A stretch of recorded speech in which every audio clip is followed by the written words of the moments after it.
Hello and welcome to our YouTube channel BKM classes. दोस्तों, इस video में हम लोग आरआरबी एएलपी 2018 में जो हुए थे एग्ज़ाम, उनके सारे यानी कि ऑल शिफ्ट के जो है साइंस के क्वेश्चंस को यहाँ पे कवर करेंगे। इसमें डिटेल एक्सप्लेनेशन के साथ जो हम लोग न्यूमेरिकल साइंस के जो क्वेश्चंस आए हैं उसको भी सॉल्व करेंगे। तो टोटल जो है देखने जाएँ तो यहाँ 500 प्लस क्वेश्चंस यहाँ पे हम लोग सॉल्व करेंगे इस सीरीज़ के माध्यम से। तो आप लोग जो है वीडियो में बने रहें लास्ट तक और देखते रहें इन सारे जो है सीरीज़ को, ताकि आपका जो है जितने भी साइंस के क्वेश्चन जो है जितने भी रेलवेज़ के एग्ज़ाम या एसएससी के एग्ज़ाम हो रहे हैं उन पे जो पूछे जा रहे हैं वो सारे क्वेश्चन जो है आपको जो है यहाँ पे क्लियर हो जाएंगे। अब हम लोग रेलवे एएलपी 2018 में पूछे गए 500 प्लस साइंस के सीरीज़ का सेट 3 दिखने वाले हैं। तो चलिए स्टार्ट करते हैं क्वेश्चन नंबर 101 के साथ। इनमें से कौन सी जो है नोबेल गैस नहीं है? तो इसका ऑप्शन है हाइड्रोजन, जेनॉन, क्रिप्टन और रेडन। तो इसका राइट आंसर क्या हो जाएगा? हाइड्रोजन जो है ये क्या है, नोबेल गैस नहीं है। बाकी जेनॉन, क्रिप्टन और रेडन जो है ये क्या है, नोबेल गैस के अंतर्गत आते हैं। चलिए बात करते हैं उत्कृष्ट गैस, अक्रिय गैस या नोबेल गैस, तीनों जो है एक ही जो है गैसों के नाम है। यहाँ पे उत्कृष्ट गैस कह सकते हैं या अक्रिय गैस कह सकते हैं या नोबेल गैस कह सकते हैं। ये आवर्त सारणी के जो है समूह नंबर 18 में पाए जाते हैं। और उसमें कौन कौन आते हैं? Helium, neon, argon, krypton, xenon और जो है यहाँ पे इसको जेनन बोल सकते हैं, जेनॉन, और जो है यहाँ पे क्या होगा, रेडन। ये सभी जो है क्या है, अक्रिय गैस के उदाहरण हैं। चलिए देखते हैं नेक्स्ट क्वेश्चन। चंद्रमा पर जी का मान पृथ्वी पर जी के मान का 1/6 भाग है। यदि कोई जो है व्यक्ति पृथ्वी पर 1.5 मीटर ऊंचा जो है उछलता है तो चंद्रमा पर वह कितनी ऊंचाई तक जो है ये उछल सकता है? तो यहाँ पे क्या पता चल रहा है कि चंद्रमा का जो जी का मान, चंद्रमा पर जी का मान जो है या गुरुत्वाकर्षण बल का जो मान है वो क्या है, पृथ्वी से कम है। तो पृथ्वी से कम कितना है? 1/6 भाग। यानी कि पृथ्वी का यदि ग्रेविटेशनल फोर्स जी है तो यहाँ पे ये 6 है यहाँ पे, तो जो है चंद्रमा पर कितना होगा? 1 होगा। यानी कि जो है पृथ्वी का गुरुत्वाकर्षण बल जो है चंद्रमा की तुलना में 6 गुना ज़्यादा है। तो हम लोग चंद्रमा पर क्या कर सकते हैं, ज़्यादा उछल सकते हैं। कितना गुना? 6 गुना। तो यहाँ पे 1.5 गुना जो है, 1.5 मीटर का जो है यहाँ पे उछल सकता है पृथ्वी पर, तो वो जो है चंद्रमा पर कितना उछल सकता है? इसका 6 गुना। यानी कि 1.5 मीटर इंटू 6 कर देंगे तो कितना होगा? 9 मीटर। तो चंद्रमा पर कोई भी व्यक्ति जो है वो यदि पृथ्वी पर 1.5 मीटर उछल सकता है तो वो चंद्रमा पर उसका 6 गुना यानी कि 1.5 मीटर इंटू 6 मीटर जो है ये क्या कर सकता है, उछल सकता है। यानी कि 9 मीटर उछल सकता है। तो ऑप्शन नंबर ए इसका यहाँ पे करेक्ट आंसर हो जाएगा। SnCl2 प्लस जो है 2HgCl2 और Hg2Cl2 और जो है SnCl2, इसमें जो है ये प्रोडक्ट बनता है। तो इसमें क्या देखने को मिलता है इस रिएक्शन में? तो इस रिएक्शन में जो है SnCl2 जो है वो इसमें SnCl4 हो जाता है। यानी कि इसमें क्या हो रहा है, इसका ऑक्सीकरण हो रहा है। क्या हो रहा है? ऑक्सीकरण हो रहा है। बाकी यहाँ पे इसको हम बोल सकते हैं क्या, SnCl2 का ऑक्सीकरण हो जाता है यहाँ पे। तो ऑप्शन नंबर ए इसका करेक्ट आंसर हो जाएगा कि SnCl2 जो है ऑक्सीकृत हो जाता है। नेक्स्ट क्वेश्चन है यहाँ पे, निम्नलिखित में से कौन सी धातु सबसे अधिक अभिक्रियाशील है? तो इसमें से कौन सी धातु सबसे अधिक अभिक्रियाशील है? तो कैल्शियम है। तो ऑप्शन नंबर ए इसका करेक्ट आंसर हो जाएगा। आप यहाँ पे सक्रियता श्रेणी को देख सकते हैं कि सबसे ज़्यादा सक्रिय तत्व कौन है? पोटेशियम है। उसके बाद आप जो है यहाँ पे नीचे की ओर, जैसे जैसे नीचे की ओर आएंगे वैसे वैसे जो यहाँ पे क्या होगा, इसका रिएक्टिविटी सीरीज जो है क्या होता है, घटते जाता है। इसका जो है रिएक्टिविटी सीरीज जो है वो घटते जाता है। सबसे ज़्यादा किसका है? पोटेशियम का, उसके बाद सोडियम का, बेरियम का, फिर आता है कैल्शियम का। तो कैल्शियम यहाँ पे ऑप्शन में था। कैल्शियम, अल्युमिनियम और जो है यहाँ पे लेड और जो है निकल था। तो ये सभी जो है यहाँ पे लेड मिल जाएगा, यहाँ पे निकल मिल जाएगा। तो ये सभी जो है क्या है, कैल्शियम से नीचे आते हैं। यानी कैल्शियम का यहाँ पे इन चारों में से कैल्शियम का सबसे ज़्यादा क्या है, अभिक्रियाशील ये तत्व में आते हैं। ठीक है, चलिए देखते हैं नेक्स्ट क्वेश्चन। पौधों में डैश हार्मोन के संचार के कारण वे प्रकाश की ओर झुक जाते हैं। तो इसका क्या राइट आंसर हो जाएगा? ऑप्शन नंबर सी इसका राइट आंसर हो जाएगा। यानी पौधों में ऑक्सीन हार्मोन के संचार के कारण ही जो है क्या करते हैं, वे प्रकाश की ओर झुक जाते हैं। ऑक्सीन को जो है पौधों के प्रकाश से दूर वाले हिस्से में भेजा जाता है जहां यह कोशिका जो है वृद्धि को बढ़ावा देता है। ठीक है, और जिससे जो है पौधा प्रकाश की ओर क्या होता है, झुक जाता है। ऑक्सीन पौधे की कोशिका वृद्धि और लंबाई को बढ़ा देता है। साइटोकाइनिन का यदि बात करें तो साइटोकाइनिन जो है क्या होता है, क्षारीय प्रकृति का एक हार्मोन है। और साइटोकाइनिन जो है जड़ों के आगे के भाग पर बनता है। ठीक है, जड़ों के आगे के भाग पर कौन बनता है, क्या कौन सा जो है हार्मोन बनता है? साइटोकाइनिन। जहाँ जो है कोशिका विभाजन, इसका जो इंपॉर्टेंट काम क्या है साइटोकाइनिन का, कोशिका विभाजन को जो है इस प्रक्रिया को जो क्या करता है वो सक्षम बनाता है। इसीलिए यह पौधे के विकास में बहुत ही जरूरी होता है। कार्य यदि बात करें साइटोकाइनिन का तो ये कोशिका विभाजन में या कोशिका विभाजन के लिए आवश्यक हार्मोन है और यह ऊतकों एवं कोशिकाओं का विभाजन कर जो है पौधों का विकास करता है। साइटोकाइनिन जो है पार्श्व कलिका या लेटरल बड्स को भी बढ़ाता है। ठीक है, सबसे ज़रूरी बात यहाँ पे साइटोकाइनिन क्या है, तो ये जो है इसका काम क्या है, बीजों का अंकुरण में भी ये जो क्या करता है, मदद करता है। ठीक है, चलिए देखते हैं नेक्स्ट क्वेश्चन। एक आपतित किरण एक समतल दर्पण के साथ 20 डिग्री का कोण बनाते हुए आपतित होती है। तो यहाँ पे आपको बताना है कि आपतित और परावर्तित किरणों के बीच का कोण कितना होगा। तो एक यहाँ पे ड्रॉ करते हैं, ये मान लेते हैं क्या है, प्लेन मिरर है और इसमें जो है ये परावर्तक सतह है ऊपर वाला और नीचे वाला क्या है, इसका रंगीन क्या हुआ पार्ट है। तो यहाँ पे मान लेते हैं कोई भी एक रे आ रहा है यहाँ पे जो क्या कर रहा है, आपतित हो रहा है इस पॉइंट पे, और इस पॉइंट पे जो है आपतित होने के कारण यहाँ पे एंगल कितना बन रहा है, 40 डिग्री का। कितना बनता है, सॉरी 20 डिग्री का यहाँ पे एंगल बन रहा है। तो 20 डिग्री एंगल बनाते हुए आपतित होती है, तो ये जो है 20 डिग्री जो है दर्पण के साथ बनाते हुए क्या होगा, परावर्तित भी होगा, क्योंकि ये रूल बताता है कि आपतित किरण और परावर्तित किरण का जो एंगल होता है दर्पण के साथ में वो सेम होता है। क्या होता है, वो सेम होता है। तो यहाँ पे हम आपको बताना है कि जो यहाँ पे आपतित किरण और परावर्तित किरणों के बीच का कोण, ये आपतित किरण है और ये परावर्तित किरण है, दोनों के बीच का यहाँ पे एंगल ज्ञात करना है। तो टोटल यहाँ पे एक लाइन देखेंगे तो ये जो परावर्तक सतह जो है एक जो है सरल रेखा का काम कर रहा है, मतलब यहाँ पे कितना डिग्री का कोण बनाएगा, 180 डिग्री का कोण बनाएगा, जिसमें से ये वाला एंगल कितना है, 20 डिग्री, और ये वाला एंगल कितना है, 20 डिग्री, मतलब 40 डिग्री जो है ये एंगल हो गया। तो बाकी जो बचा यानी कि 180 में से जो है हम लोग क्या कर देंगे, 40 घटा देंगे तो 140 डिग्री बचेगा, और यही 140 डिग्री क्या है, ये वाला कोण है, यानी आपतित किरण और परावर्तित किरण के बीच का कोण है कितना, 140 डिग्री। तो ऑप्शन नंबर बी इसका करेक्ट आंसर हो जाएगा। चलिए देखते हैं नेक्स्ट क्वेश्चन। शुष्क लिटमस पेपर पर जो है शुष्क HCl गैस की क्या क्रिया होती है। पहला ऑप्शन है, नीला लिटमस पेपर जो है लाल रंग में परिवर्तित हो जाता है। तो ये गैसीय अवस्था में जो है यहाँ पे जो है नीला लिटमस जो है या कोई भी लाल लिटमस, ये दोनों जो है क्या करता है, रंग अपना नहीं बदलेगा। क्या कारण है इसका, क्योंकि ये जो है रंग बदलने के लिए जो इसमें क्या होना चाहिए, ये जलीय होना चाहिए। HCl जो है क्या होना चाहिए, जलीय यानी कि द्रव रूप में होना चाहिए, ताकि लिटमस पेपर जब तक गीला नहीं होगा तब तक इसमें कोई परिवर्तन देखने को या रंग में कोई परिवर्तन देखने को नहीं मिलेगा। तो यानी कि क्या चाहिए उसमें, H3O+ आयन चाहिए। जब तक ये H3O+ आयन नहीं मिलेगा तब तक ये अपना रंग नहीं बदलता लिटमस पेपर। तो यहाँ पे क्या हो जाएगा, नीला को भी ये लाल में परिवर्तित नहीं कर पाएगा, और जो है नीला लिटमस पेपर जो सफ़ेद रंग में, तो सफ़ेद तो होगा ही नहीं। नीला और लाल लिटमस पेपर अपना रंग नहीं बदलता है, तो ये क्या होगा, इसका कहना सही हो जाएगा कि ये गैसीय अवस्था में है, इसलिए इसमें नीला और जो है लाल पर कोई इफेक्ट इसका लिटमस पेपर पर नहीं पड़ेगा। ठीक है, इसके लिए इफेक्ट कब पड़ता, जब ये जो है क्या होता है, जलीय होता, यानी कि जलीय नहीं है इसलिए नहीं हो रहा है, यानी इसमें भीग नहीं रहा है, क्या लिटमस पेपर नहीं भीग रहा है, इसीलिए जो है यहाँ पे क्या होगा, कोई इसमें रंग परिवर्तित नहीं होगा। चलिए इसके बारे में जानते हैं। तो शुष्क HCl जो है गैस शुष्क लिटमस पेपर का रंग नहीं बदलती है। क्यों नहीं बदलती है, क्योंकि कोई भी H3O+ आयन जो है उपस्थित नहीं होता है इसमें HCl गैस में, और लिटमस केवल जो है H3O+ आयनों की ही जो है उपस्थिति में रंग बदलता है, यानी कि शुष्क HCl जो हाइड्रोजन आयन देने के लिए वियोजित नहीं होता है, मतलब वो ये देने के लिए काबिल नहीं होता है, इसलिए कलर जो है इसका चेंज नहीं होता लिटमस पेपर का। HCl जलीय नहीं है और न ही लिटमस पेपर गीला होता है, अतः जो लिटमस पेपर के रंग में कोई परिवर्तन देखने को नहीं मिलेगा। ठीक है, चलिए देखते हैं नेक्स्ट क्वेश्चन। निम्न में से कौन सी धातु सबसे अधिक आघातवर्धनीय है। तो यहाँ पे कौन सा हो जाएगा, तो इस ऑप्शंस के हिसाब से देखेंगे तो सबसे ज़्यादा इसमें से ऐसे पता करेंगे तो क्या होगा, सबसे ज़्यादा मेलेबल कौन होता है, गोल्ड होता है, यानी सोना होता है। तो इसमें से सबसे बात करेंगे ऑप्शंस में से कि Ag दिया गया यानी कि चांदी दिया गया है, उसके बाद यानी सिल्वर दिया गया, और यहाँ पे एल्युमिनियम दिया गया है, यहाँ पे जिंक दिया गया, यहाँ पे सोडियम दिया गया है। तो सबसे ज़्यादा किसका होता है, चांदी का होता है। तो ऑप्शन नंबर ए इसका करेक्ट आंसर हो जाएगा। आप यहाँ पे देख सकते हैं सबसे ज़्यादा चांदी में, इस ऑप्शन में से देखेंगे तो चांदी का सबसे ज़्यादा होगा इसमें से। उसके बाद किसका आएगा, एल्युमिनियम का आएगा, उसके बाद किसका आएगा, सोडियम का, उसके बाद जिंक का आएगा। तो इसी हिसाब से जो इसका इस ऑप्शन के हिसाब से जो है इस क्वेश्चन का आंसर क्या हो जाएगा, ऑप्शन नंबर ए हो जाएगा। और यदि बोला जाए ओवरऑल जो है सबसे ज़्यादा मेलेबल मेटल कौन सा है, तो गोल्ड होता है। तो यहाँ पे इसका राइट आंसर क्या हो जाता, गोल्ड हो जाता, यदि यहाँ पे ऑप्शन में गोल्ड जो है दिया हुआ रहता। तो चलिए देखते हैं नेक्स्ट क्वेश्चन। विद्युत प्रवाह को मापने के लिए निम्नलिखित में से कौन सा यंत्र उपयोग किया जाता है। तो यहाँ पे क्या हो जाएगा, एमीटर का उपयोग किया जाता है। तो ऑप्शन नंबर ए इसका राइट आंसर हो जाएगा।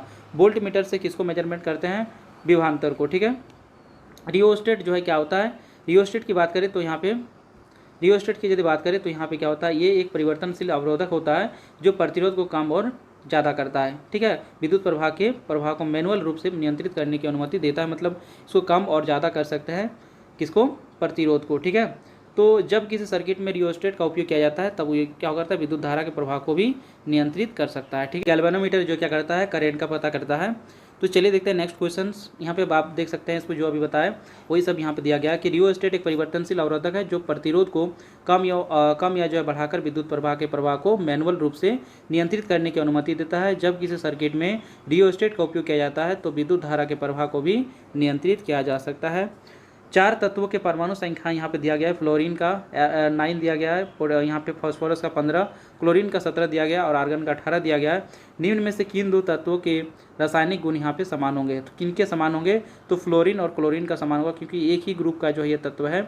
और ये किस ग्रुप का तत्व है, हेलोजन ग्रुप का तत्व है। तो फ्लोरीन और जो है क्लोरीन जो है एक ही ग्रुप के तत्व है, तो ऑप्शन नंबर बी इसका करेक्ट आंसर हो जाएगा। चलिए देखते हैं नेक्स्ट क्वेश्चन। फ्लोरीन और जो यहाँ पे क्लोरीन क्या होता है, रासायनिक रूप से दोनों समान ही है, और क्योंकि ये दोनों जो है हेलोजन समूह से संबंध रखता है। निम्नलिखित जानवरों में से जो है कौन सा सरीसृप वर्ग से संबंधित नहीं है, तो सरीसृप वर्ग से कौन नहीं है, मेढक ये सरीसृप वर्ग से नहीं है, बाकी ये सरीसृप वर्ग से है। तो इसका राइट आंसर क्या हो जाएगा, option number D.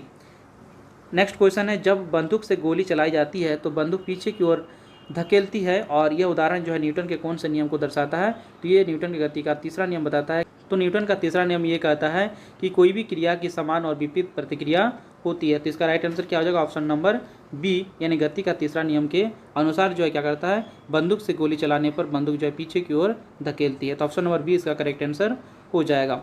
Next question है, युग्मक संलयन को किसके रूप में परिभाषित किया गया है, तो ऑप्शन नंबर ए इसका करेक्ट आंसर हो जाएगा कि अंडे के साथ में शुक्राणुओं में से एक का जो है संलयन है। ठीक है, नेक्स्ट क्वेश्चन है, निम्नलिखित में से उचित अनुक्रम में व्यवस्थित करना है इसको कि उत्परिवर्तन पहले आएगा, जननात्मक विलगन यहाँ पे, उसके बाद दिया गया है प्राकृतिक चयन और विकास, इसमें से कौन पहले आएगा, तो इसमें से कौन पहले आएगा उत्परिवर्तन। कौन आएगा, उत्परिवर्तन आएगा, यानी कि ए आएगा।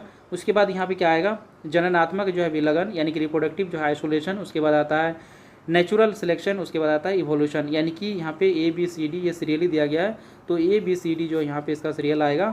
सबसे पहले क्या आएगा, उत्परिवर्तन, उसके बाद जननात्मक विलगन या रिप्रोडक्टिव जो है आइसोलेशन, उसके बाद नेचुरल जो है सिलेक्शन यानी कि प्राकृतिक चयन, उसके बाद विकास आएगा यानी कि इवोल्यूशन आएगा। तो ऑप्शन नंबर यहाँ पे कहाँ पे दिख रहा है, A B C D, option number A पे दिख रहा है। तो इसका राइट आंसर क्या हो जाएगा, ए हो जाएगा। चलिए देखते हैं नेक्स्ट क्वेश्चन। कॉपर सल्फेट का जलीय विलयन जो है उसके बारे में यहाँ पे बताना है कि लाल लिटमस को ये नीले कर देगा, नीले में परिवर्तित करता है, या जो है लिटमस को प्रभावित नहीं करता है, या नीले को जो है ये लाल में परिवर्तित करता है। तो इसका क्या हो जाएगा कि कॉपर सल्फेट जो है इसका जलीय विलयन क्या होता है, अम्लीय होता है, और अम्लीय होने के कारण ये नीले लिटमस को क्या कर देगा, लाल कर देगा। तो ऑप्शन नंबर जो है सी इसका करेक्ट आंसर हो जाएगा। ठीक है, चलिए देखते हैं नेक्स्ट। यहाँ पे कॉपर सल्फेट का जलीय घोल जो है नीले लिटमस को लाल कर देता है क्योंकि यह प्रकृति में अम्लीय होता है। लिटमस पेपर जो है लाइकेन के पौधे के अर्क द्वारा इसको बनाया जाता है। ठीक है, नेक्स्ट क्वेश्चन यहाँ पे, यदि किसी वस्तु का वेग जो है इसके आरंभिक जो है या प्रारंभिक वेग से दुगुना हो जाता है तो इसकी गतिज ऊर्जा पर इसकी प्रारंभिक गतिज ऊर्जा का n गुना हो जाती है। ठीक है, तो इसका मान जो यहाँ पे ज्ञात करना n का। ठीक है, कि n कितना यहाँ पे है। तो पहले हम जानते हैं कि यहाँ पे प्रारंभिक वेग यहाँ पे दुगुना कर दिया जाता है, और पहले कितना था, कोई भी जो है मतलब गतिज ऊर्जा हुआ उसका फॉर्मूला क्या होता है, हाफ mv² होता है। तो ये पहले था और बाद में कितना हो गया, हाफ m, और v की जगह पे हम क्या कर दिए, इसको दोगुना कर दिए, इसका वेग जो है दोगुना हो जाता है यानी कि 2v² हो जाएगा। ठीक है, तो यहाँ पे हाफ m और हाफ m कट जाएगा, यहाँ पे ऊपर में क्या बचेगा v² और नीचे क्या बचेगा 4v², v² से v² कैंसिल हो जाएगा। तो यहाँ पे रेशियो कितना का बनेगा 1:4, यानी कि पहले यदि 1 था तो बाद में कितना है 4 है। तो यानी कि पूरा n कितना है, तो यानी यहाँ पे कितना होगा 4 गुना होगा, यानी कि ऑप्शन नंबर बी इसका करेक्ट आंसर हो जाएगा। नेक्स्ट क्वेश्चन है, एक ध्वनि की तरंग की जो आवृत्ति 4 किलोहर्ट्ज है, वो तरंग दैर्घ्य जो है यहाँ पे कितना है 40 सेंटीमीटर है। तो ध्वनि तरंग द्वारा जो है 3.2 किलोमीटर की दूरी तय करने में कितना समय लगेगा। तो सबसे पहले आपको जो एक फार्मूला याद रखना है कि फ्रीक्वेंसी यानी कि जो आवृत्ति होता है उसका क्या फार्मूला होता है कि यहाँ पे तरंग की गति डिवाइडेड बाय क्या हो गया, तरंग दैर्घ्य। ठीक है, तो ये फार्मूला आपको याद रखना, ये फार्मूला से आप इस क्वेश्चन को सॉल्व कर सकते हैं। तो यहाँ पे फ्रीक्वेंसी कितना दिया गया 4 किलोहर्ट्ज, और हर्ट्ज जो है हर्ट्ज में ही यहाँ पे फ्रीक्वेंसी को लिया जाता है। तो 4 किलोहर्ट्ज मतलब यहाँ पे कितना है 4000 जो है यहाँ पे हर्ट्ज है। ठीक है, तो 4000 हर्ट्ज बराबर क्या हो जाएगा, यहाँ पे जो है v का वैल्यू नहीं दिया गया तो v यहाँ पे लिख लेंगे, और v मतलब क्या हो गया तरंग की गति है ये। और इसके बाद यहाँ पे ये जो है इसको डिनोट करते हैं तरंग दैर्घ्य को जो है यहाँ पे, और उसके बाद उसके बाद यहाँ पे कितना तरंगदैर्घ्य दिया गया है 40 सेंटीमीटर, और तरंगदैर्घ्य हमेशा क्या होता है मीटर में होता है, तो इसको मीटर में कन्वर्ट कर दिए 40/100 करके। अब भी बराबर जब कैलकुलेट करेंगे तो भी बराबर कितना हो जाएगा 4000 गुना 40/100 हो जाएगा। डबल जीरो से डबल जीरो कैंसिल कर देंगे तो यहाँ पे कितना होगा 40 गुना 40 यानी कि 1600 मीटर पर सेकंड जो है इसका क्या आएगा, यहाँ पे तरंग की गति आएगा। अब तरंग की गति 1600 मीटर पर सेकंड आ गया, तो यहाँ पे हम ज्ञात कर सकते हैं कि समय बराबर क्या होगा। इसको हम लोग देख सकते हैं कि 3.2 किलोमीटर का जो यहाँ पे डिस्टेंस कवर करना है, ठीक है, ये डिस्टेंस हमारा है। और यहाँ पे हमको वेलोसिटी भी मिल गया, यानी सॉरी तरंग की गति भी मिल गया हमको कितना 1600 मीटर पर सेकंड। तो इसका हम लोग टाइम नहीं निकाल सकते हैं, टाइम निकाल सकते हैं आराम से। तो टाइम बराबर क्या हो गया डिस्टेंस अपॉन तरंग की गति यानी वेलोसिटी, यानी कि इसका जो है तरंग की गति कितना है उसको हम लोग नीचे लिखेंगे, यानी कि दूरी बटा चाल करके हम क्या कर सकते हैं समय ज्ञात कर सकते हैं। तो दूरी यहाँ पे 3.2 किलोमीटर है, इसको मीटर में चेंज करेंगे तो कितना होगा 3200 मीटर हो जाएगा। और नीचे जो है इसका यहाँ पे तरंग की गति कितना है 1600 मीटर है, ठीक है, पर सेकंड। तो यहाँ पे 1600 से काटेंगे तो 2 बार में कट जाएगा, यानी कि इसका सेकंड में आएगा। तो टी बराबर कितना होगा 2 सेकंड, कितना आएगा 2 सेकंड, यानी कि जो है इसका आंसर क्या हो जाएगा 2 सेकंड का समय लगेगा इसको 3.2 किलोमीटर की दूरी तय करने में। चलिए देखते हैं नेक्स्ट क्वेश्चन। निम्न में से कौन सा रेडियोधर्मी तत्व नहीं है, तो इसमें जो है प्लूटोनियम जो है ये रेडियोधर्मी तत्व है, थोरियम भी है और यूरेनियम भी है, तो टाइटेनियम यहाँ पे रेडियोधर्मी तत्व नहीं है, ठीक है।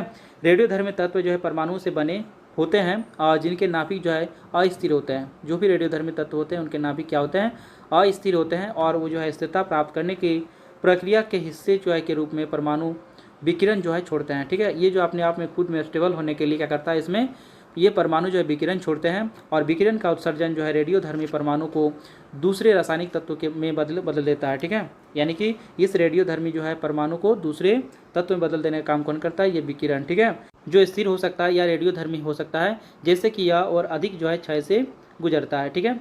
आवर्त सारणी में जो है 38 जो है रेडियोधर्मी तत्व है, और कितने तत्व हैं रेडियोधर्मी 38 है। और रेडियोधर्मी तत्वों के कुछ जो है उदाहरण जैसे कौन कौन हो गया, आयोडीन हो गया, सीजियम हो गया, बिस्मथ हो गया, पोलोनियम हो गया, ये सभी जो रेडियोधर्मी तत्व के अंतर्गत आते हैं। रेडियम जो है सबसे अधिक जो रेडियोधर्मी तत्व प्राकृतिक तत्व हैं, और रेडियोधर्मी जो है पदार्थ द्वारा उत्सर्जित 3 प्रकार के विकिरण होते हैं। कौन कौन सा, अल्फा, बीटा और गामा किरणें यहाँ से निकलती है, ठीक है। चलिए देखते हैं नेक्स्ट क्वेश्चन। निम्नलिखित में से कौन सा कथन यहाँ पे गलत है, तो यहाँ पे इसका ऑप्शंस दिया गया। पदार्थों के कण जो है स्थिर अवस्था में होते हैं, तो इसका कहना गलत है कि पदार्थ के कण हमेशा गतिशील अवस्था में पाए जाते हैं, ठीक है। सबसे ज़्यादा गतिशील जो अवस्था में किसमें पाया जाता है, कौन सा अवस्था में, ठोस नहीं, ठोस में सबसे कम जो है ये गतिशील होते हैं, और द्रव में थोड़ा सा ज़्यादा, और जो है गैस में सबसे ज़्यादा जो है गतिशील होते हैं पदार्थ के कण, ठीक है। तो इसका कहना क्या है गलत है, तो इसमें से हमको गलत ही चूज करना था, तो ऑप्शन नंबर ए ही इसका क्या होगा करेक्ट आंसर हो जाएगा कि पदार्थ के कण जो स्थिर अवस्था में होते हैं, इसका कहना क्या है गलत है। यानी पदार्थ के कण हमेशा क्या होते हैं गतिशील अवस्था में होते हैं। पदार्थ के कणों के बीच में जो है रिक्त स्थान होता है, तो ये भी सही है। पदार्थ के कण जो है बहुत ही छोटे हैं, तो ये भी सही है। और पदार्थों के कण एक दूसरे को आकर्षित भी करते हैं, तो ये भी इसका कहना सही है। चलिए देखते हैं नेक्स्ट यहाँ पे क्वेश्चन नंबर 120 में देखेंगे, तो आधुनिक आवर्त सारणी में तत्वों को किस आधार पर व्यवस्थित किया गया है, तो ये जो है आधुनिक आवर्त सारणी में जो है परमाणु संख्या के आधार पर जो है, या परमाणु संख्या में वृद्धि के आधार पर जो है इसका जो है वर्गीकरण किया गया है। तो ऑप्शन नंबर यहाँ पे क्या होगा परमाणु संख्या में कमी, तो ये कहना गलत हो जाएगा। परमाणु संख्या में वृद्धि, तो ये जो है इसका राइट आंसर हो जाएगा, यानी कि इंक्रीजिंग एटॉमिक नंबर के हिसाब से इसको सजाया गया आधुनिक आवर्त सारणी में। तो आधुनिक आवर्त सारणी के जो है रचयिता कौन है, मोजले, कौन है, ये भी पूछा जा सकता है कि आधुनिक आवर्त सारणी को किसने जो है रूप दिया, तो मोजले ने, ठीक है। चलिए देखते हैं नेक्स्ट क्वेश्चन। किसी वस्तु के ऊंचाई से जो है गिरने पर इसकी स्थितिज ऊर्जा और गतिज ऊर्जा क्या होता है, तो जब कोई जो है वस्तु को ऊंचाई से जब गिराया जाता है तो स्थितिज ऊर्जा क्या होता है गतिज ऊर्जा में परिवर्तित हो जाता है, यानी कि स्थितिज ऊर्जा क्या होता है कम होने लगता है और गतिज ऊर्जा जो है क्या होता है बढ़ने लगता है। तो इसमें कहाँ पे ऐसा ऑप्शन दिख रहा है, तो इसकी गति यानी स्थितिज और गतिज ऊर्जा कम हो जाती है, तो दोनों तो कम नहीं होगा, ठीक है। इसकी स्थितिज ऊर्जा जो है कम हो जाती है, तो ये कम हो जाती है, ठीक है। और इसकी जो स्थितिज ऊर्जा गतिज ऊर्जा में कोई परिवर्तन नहीं होता है, तो ये भी इसका कहना गलत है। और जो इसकी स्थितिज ऊर्जा बढ़ जाती है और गतिज ऊर्जा घट जाती है, तो इसका कहना भी गलत हो जाएगा। तो आंसर कौन सा आ जाएगा, ऑप्शन नंबर बी कि इसकी जो है स्थितिज ऊर्जा क्या होती है कम हो जाती है, जबकि गतिज ऊर्जा क्या होती है बढ़ जाती है, ठीक है। गतिज ऊर्जा बढ़ेगा और स्थितिज ऊर्जा घट जाएगा। चलिए देखते हैं नेक्स्ट क्वेश्चन यहाँ पे। नाइट्रोजन परमाणु पर उपस्थित जो है न्यूट्रॉनों की संख्या कितना होता है। नाइट्रोजन यहाँ पे देखेंगे तो n होता है, और इसका जो है एटॉमिक नंबर कितना होता है 7 होता है, ठीक है। तो इसमें न्यूट्रॉन कितना होगा, तो इसका जो है पहले हम लोग द्रव्यमान संख्या देखेंगे तो कितना होगा 14 होता है। तो यहाँ पे द्रव्यमान संख्या जो 14 मिला हमको, तो इसमें क्या क्या है, इसमें प्रोटॉन और न्यूट्रॉन दोनों हैं। तो प्रोटॉन और न्यूट्रॉन मिलकर ही क्या करता है द्रव्यमान को जो यहाँ पे दिखाता है। तो प्रोटॉन प्लस न्यूट्रॉन करेंगे तो द्रव्यमान संख्या उसका निकलेगा। तो प्रोटॉन की संख्या ही क्या होता है, वस्तु यानी कि जो भी यहाँ पे परमाणु दिया गया है उस परमाणु का जो क्रम संख्या और प्रोटॉन जो है की संख्या समान होती है। तो यहाँ पे प्रोटॉन की संख्या यहाँ पे दोनों मिलाकर यदि 14 है तो 14 में से हम प्रोटॉन की संख्या घटा देंगे तो हमको क्या मिलेगा, न्यूट्रॉन की संख्या। तो प्रोटॉन की संख्या यहाँ 7 है, या जो यहाँ पे क्रम संख्या इसका 7 है तो वही घटा देंगे, क्रम संख्या बराबर ही होता है प्रोटॉन की संख्या। तो 14 में से 7 घटेगा तो 7, यानी कि 7 क्या होगा इसका, न्यूट्रॉन की संख्या। तो ऑप्शन नंबर जो है यहाँ पे सी इसका करेक्ट आंसर हो जाएगा। चलिए देखते हैं नेक्स्ट क्वेश्चन। चंद्रमा की सतह पर एक लड़के का भार जो है कितना है, 300 न्यूटन है। तो पृथ्वी की सतह पर जो है लड़के का भार कितना होगा। तो चंद्रमा पर भार यदि क्या होता है 300 न्यूटन है, तो इसका 1/6 पार्ट है ना, 1/6 भाग जो है क्या होता है। तो एक पार्ट का जो है मतलब यहाँ पे चंद्रमा पर एक जो है इसका होता है, तो यहाँ पे 6 जो है भार होगा कहाँ पे, पृथ्वी पर होगा। ठीक है, यदि 1 न्यूटन का भार होता है चंद्रमा पर, तो पृथ्वी पर उसी वस्तु का जो है भार कितना होगा, 6 न्यूटन होगा। ठीक है, तो चंद्रमा पर जैसे 300 न्यूटन हो रहा है तो यहाँ पे इसका कितना गुना होगा, 6 गुना होगा। तो 6 गुना करेंगे तो कितना होगा, 1800 न्यूटन जो है पृथ्वी पर इसका क्या होगा, यहाँ पे वेट होगा या भार होगा। ठीक है, तो इसका राइट आंसर क्या हो जाएगा, पृथ्वी पर 1800 न्यूटन का यहाँ पे भार दिखाई देगा। कहाँ पे, चंद्रमा पर 300 दिख रहा था तो पृथ्वी पर कितना होगा, 1800 न्यूटन का यहाँ पे भार लगेगा। ठीक है, यहाँ पे चलिए देखते हैं नेक्स्ट क्वेश्चन। काम करने की क्षमता को क्या कहते हैं। तो काम करने की क्षमता को क्या बोलते हैं हम लोग, ऊर्जा के नाम से जानते हैं। ठीक है, तो कार्य करने की क्षमता को ऊर्जा, और जो है यहाँ पे कार्य करने की दर बोला जाएगा। तो कार्य करने की दर को जो क्या बोलेंगे, शक्ति बोलेंगे। क्या बोलेंगे, कार्य करने की दर को शक्ति और कार्य करने की क्षमता को ऊर्जा के नाम से जानते हैं। इनमें से कौन सी एक स्वैच्छिक कार्रवाई है, नहीं है यहाँ पे, इनमें से कौन सी एक स्वैच्छिक जो है कार्रवाई नहीं है। तो ये जो है मुट्ठी को बंद करना, ये अपने अपने जो है अपनी इच्छा के हिसाब से कर सकते हैं इसको। दिल का धड़कना, ये जो अपनी इच्छा से नहीं कर सकते, मतलब ये क्या है, स्वैच्छिक कार्रवाई नहीं है। ठीक है, एक कुर्सी को चलाना, ये भी जो है अपनी इच्छा के हिसाब से कर सकते हैं इसको। एक वस्तु को लेना, ये भी अपनी इच्छा के हिसाब से कर सकते हैं, लेकिन दिल का धड़कना ये स्वैच्छिक कार्रवाई नहीं है। ठीक है, ये क्या है, अनैच्छिक क्रियाएं हैं यहाँ पे। तो इसको राइट आंसर इसका क्या हो जाएगा, ऑप्शन नंबर बी। उद्योगों में जो है प्रयुक्त शक्ति की इकाई क्या होता है इसमें, तो इसका राइट आंसर क्या हो जाएगा, हॉर्स पावर में इसको मेजर करते हैं। तो उद्योगों में प्रयुक्त शक्ति की इकाई को क्या होती है, हॉर्स पावर होती है। तो ऑप्शन नंबर डी इसका करेक्ट आंसर हो जाएगा। 2 या 2 से अधिक तत्वों के योग से क्या बनता है, तो यहाँ पे यौगिक बनता है, कंपाउंड बनता है। तो ऑप्शन नंबर बी इसका करेक्ट आंसर हो जाएगा। परमाणु शब्द का मूल अर्थ क्या होता है, कि वह कण जिससे जो है छोटे कणों में न विभाजित किया जा सके, छोटे से छोटे कणों में इसको विभाजित न किया जा सके, उसको हम लोग परमाणु के नाम दिया गया है। एक अणु जिसमें एक जो है अयुग्मित जो है इलेक्ट्रॉन होता है, उसे जो है मुक्त मूलक कहा जाता है, और यह जो एक अणुचुंबकीय प्रजाति का होता है। संयोजकता की यदि बात करें तो किसी विशेष तत्व के परमाणु की संख्या जो दूसरे तत्व के साथ दूसरे जो है तत्व के एक परमाणु के साथ मिलकर एक अणु बनाता है, उसको हम लोग क्या बोलते हैं, उसकी संयोजकता बोलते हैं। ठीक है, चलिए देखते हैं नेक्स्ट क्वेश्चन। बल के समीकरण में F किसके बराबर होता है। तो F बराबर क्या होता है, ma होता है, यानी कि द्रव्यमान इंटू एसिलरेशन या त्वरण होता है, द्रव्यमान इंटू त्वरण होता है। तो ऑप्शन नंबर जो है यहाँ पे सी इसका करेक्ट आंसर हो जाएगा, F बराबर ma। ठीक है, चलिए देखते हैं नेक्स्ट क्वेश्चन। निम्नलिखित नियम किसने प्रदान किया था कि तत्वों का गुणधर्म जिनके परमाणु द्रव्यमान का आवधिक जो है गुणधर्म होता है। ठीक है, उसका आवधिक या जो है आवर्त जो है गुणधर्म होता है। ठीक है, तो ये क्या हो जाएगा, मैंडलिफ ने दिया था कि ये जो है तत्वों का जो गुणधर्म जो होता है परमाणु द्रव्यमान के हिसाब से, यानी परमाणु द्रव्यमान के आवर्त फलन होते हैं। तो ये जो है किसने कहा था, तो ये मैंडलिफ ने कहा था। तो ऑप्शन नंबर डी इसका करेक्ट आंसर हो जाएगा। ठीक है, चलिए देखते हैं नेक्स्ट क्वेश्चन। निम्नलिखित उपकरणों में से कौन सा चालक में विभवांतर बनाए रखने में मदद करता है। तो इसका राइट आंसर क्या हो जाएगा, सेल या बैटरी। तो यहाँ पे सेल या बैटरी जो है किसी चालक में विभवांतर बनाए रखने में मदद करता है। चलिए देखते हैं नेक्स्ट क्वेश्चन। कार्बन के निम्न अपरूपों में से धातु विज्ञान में अपचयन एजेंट के रूप में किसका उपयोग किया जाता है। तो इसका राइट आंसर क्या हो जाएगा, कोक का उपयोग किया जाता है। ऑप्शन नंबर डी इसका करेक्ट आंसर हो जाएगा। चलिए देखते हैं नेक्स्ट क्वेश्चन। किसी फूल के मादा प्रजनन हिस्से को क्या कहा जाता है। तो मादा प्रजनन हिस्सा आप देख सकते हैं यहाँ पे कार्पेल कहा जाता है।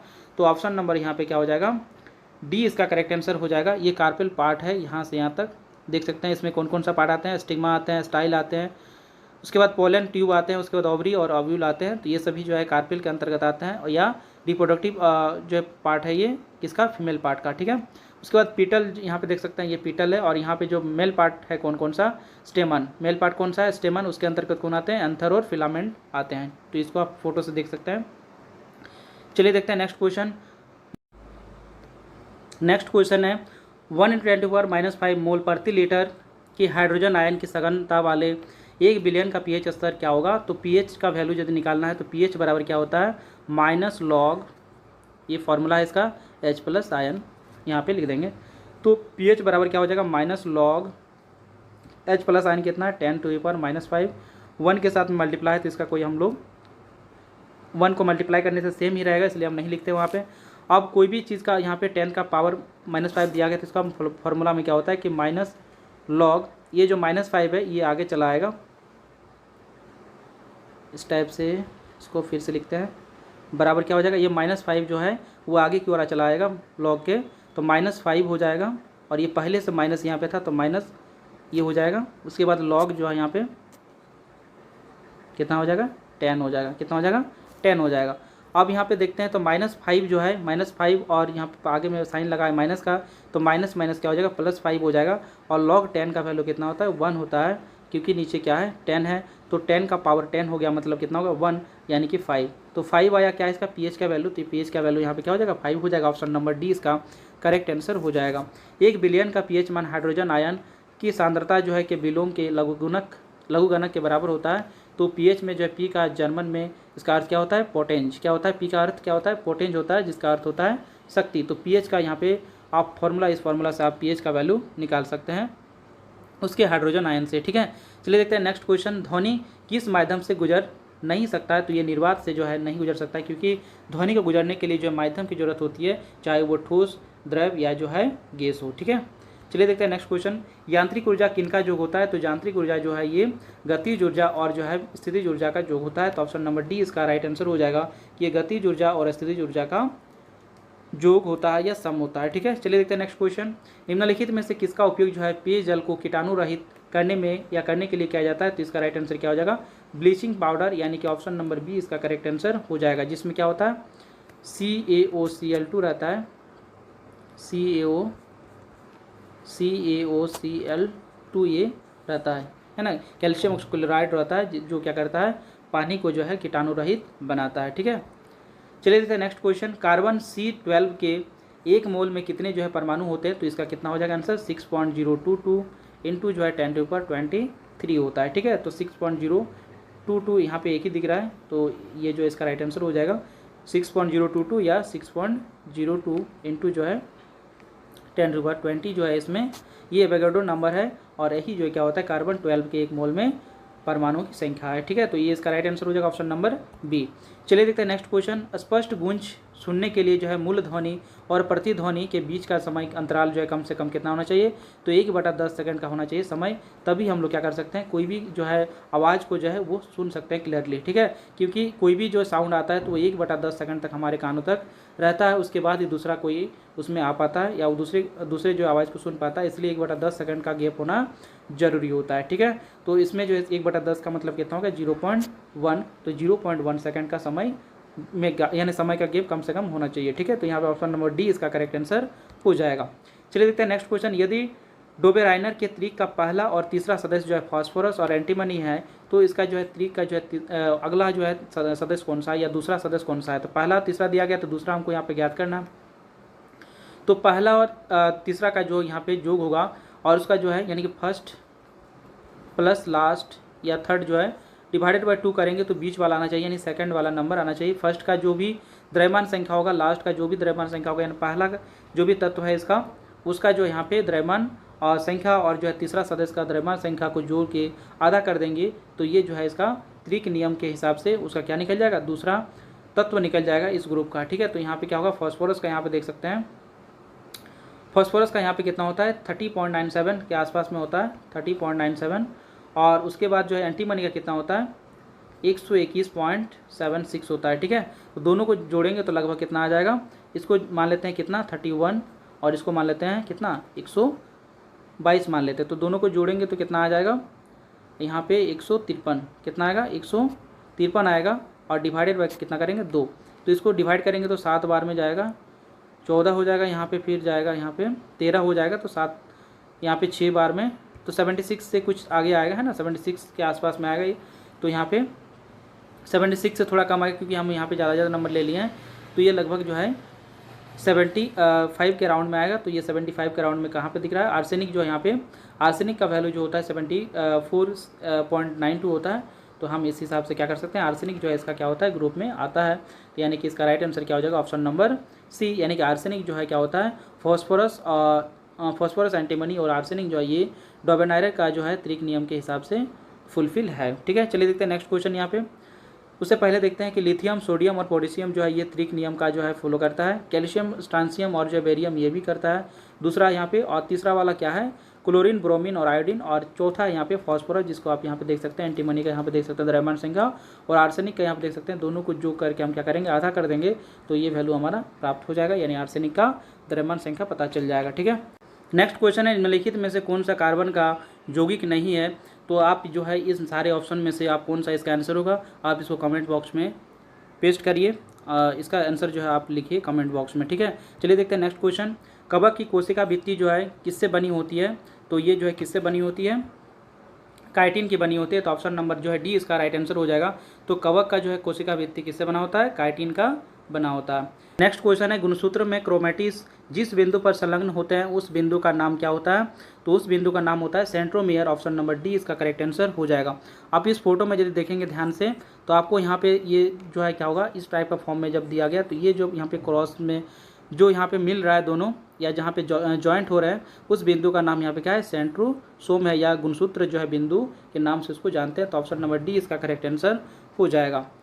नेक्स्ट क्वेश्चन है, आधुनिक आवर्त सारणी में पहला धातु तत्व कौन सा है। तत्व नहीं, पहला धातु तत्व। पहला तत्व बोलता तो हाइड्रोजन, और पहला धातु तत्व बोला जाए तो क्या लिखना है, लिथियम। तो ऑप्शन नंबर सी इसका करेक्ट आंसर हो जाएगा।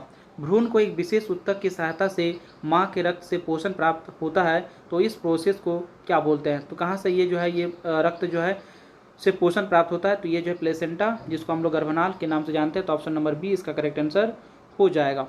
चलिए देखते हैं नेक्स्ट क्वेश्चन। यदि एक वस्तु की गतिज ऊर्जा उसके प्रारंभिक मान का 256 गुना हो जाता है, तो नया रेखीय संवेग कितना हो जाएगा। तो रेखीय संवेग कितना हो जाएगा इसका, तो इसका अंडर रूट हो जाएगा। 256 का अंडर रूट कितना हो जाता है, 16। तो यहाँ पे 16 गुना हो जाएगा।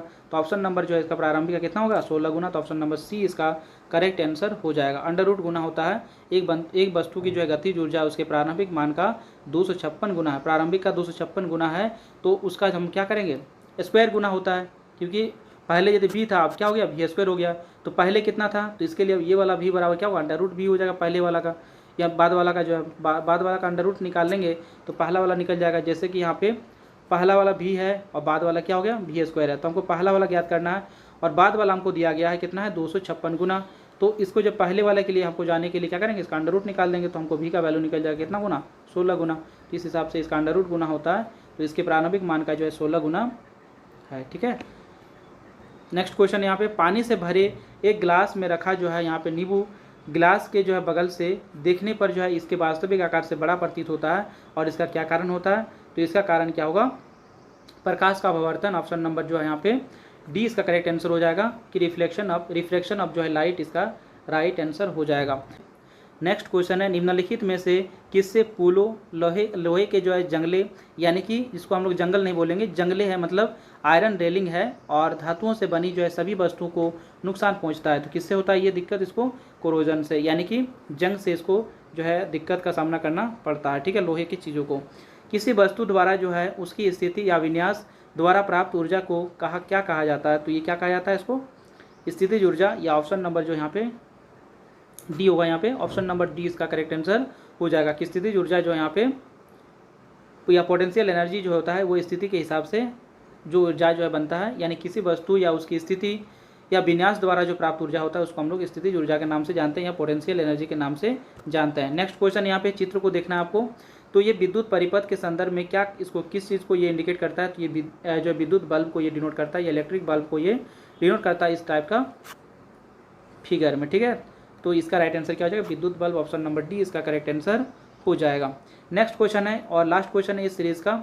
तो यहाँ पे ये थर्ड यानी कि सेट नंबर 3 का ये लास्ट क्वेश्चन है। तो इनमें से कौन सा एक जो है असंतृप्त हाइड्रोकार्बन है। तो इसका राइट आंसर क्या हो जाएगा, इथाइन जो है क्या है, एक असंतृप्त हाइड्रोकार्बन है। अब चलिए देखते हैं इसके बारे में, असंतृप्त हाइड्रोकार्बन और असंतृप्त हाइड्रोकार्बन के बारे में हम थोड़ा सा जानकारी लेते हैं। तो संतृप्त कार्बन जो है परमाणु में संयोजक जो बंधन पाया जाता है। संतृप्त कार्बन जो है परमाणु में क्या पाया जाता है, सहसंयोजक बंधन पाए जाते हैं, और जबकि असंतृप्त जो हाइड्रोकार्बन में मुख्य श्रृंखला में कम से कम जो है डबल या ट्रिपल संयोजन बंधन होता है। यानी कि डबल या ट्रिपल बॉन्ड जिसमें पाया जाता है वो असंतृप्त हाइड्रोकार्बन है, और जिसमें जो है सिंगल बॉन्ड पाया जाता है वो जो क्या है, संतृप्त हाइड्रोकार्बन है। ठीक है। प्रक्रियाशीलता जो है या प्रतिक्रियाशीलता के संदर्भ में जो है संतृप्त हाइड्रोकार्बन असंतृप्त की तुलना में कम प्रतिक्रियाशील होते हैं। प्रतिक्रियाशीलता के हिसाब से यदि बात करें तो संतृप्त हाइड्रोकार्बन जो होता है असंतृप्त की तुलना में जो है क्या होता है, कम प्रतिक्रियाशील होते हैं। ठीक है, असंतृप्त से कम होता है ये संतृप्त। ठीक है, इसमें प्रतिक्रियाशीलता। और पहले के दहन के एक गियर जो है धूम्रपान वाली नीली और लो पैदा करती है ये, जबकि असंतृप्त हाइड्रोकार्बन जो है एक पीली लो पैदा करती है। जब दहन करेंगे जो है संतृप्त का तो उसमें जो है नीली लो पैदा होता है, और जो है जबकि असंतृप्त हाइड्रोकार्बन जब उसको जलाएंगे तो उससे जो है पीली लो निकलती है, या पीली कलर की जो है लो उसमें से निकलती है। संतृप्त में जो है क्या देखेंगे, कम कार्बन और अधिक जो हाइड्रोजन होता है, लेकिन असंतृप्त में क्या होता है, इसका उल्टा होता है, यानी कि अधिक हाइड्रोजन मिलेगा, अधिक जो है कार्बन मिलेगा, और हाइड्रोजन जो है क्या होता है, कम होता है असंतृप्त में। ठीक है। संतृप्त जो हाइड्रोकार्बन की बात करें तो इसमें जो है जीवाश्म पौधे और पशु पदार्थ से आते हैं, लेकिन जो पौधे से क्या होता है, असंतृप्त होते हैं। ठीक है, जीवाश्म में जो पौधे और पशु पदार्थ से आते हैं, लेकिन पौधों से जो है क्या होता है, असंतृप्त होते हैं। ठीक है।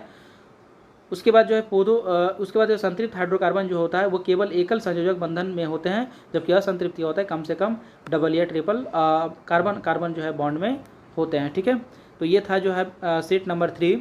अब हम लोग मिलेंगे कितने, सेट 4 में, जिसमें हम लोग स्टार्ट करेंगे कितना से, 151 से लेकर 200 तक का क्वेश्चन यहाँ पे सॉल्व करेंगे। तो वीडियो यदि अच्छा लगे तो प्लीज़ लाइक करें, शेयर करें और सब्सक्राइब करें, साथ ही बेल आइकॉन भी ऑन कर ले, जिससे आपको हर वीडियो का नोटिफिकेशन सबसे पहले पहुंच पाए। तो चलिए मिलते हैं अगले वीडियो में, तब तक के लिए धन्यवाद।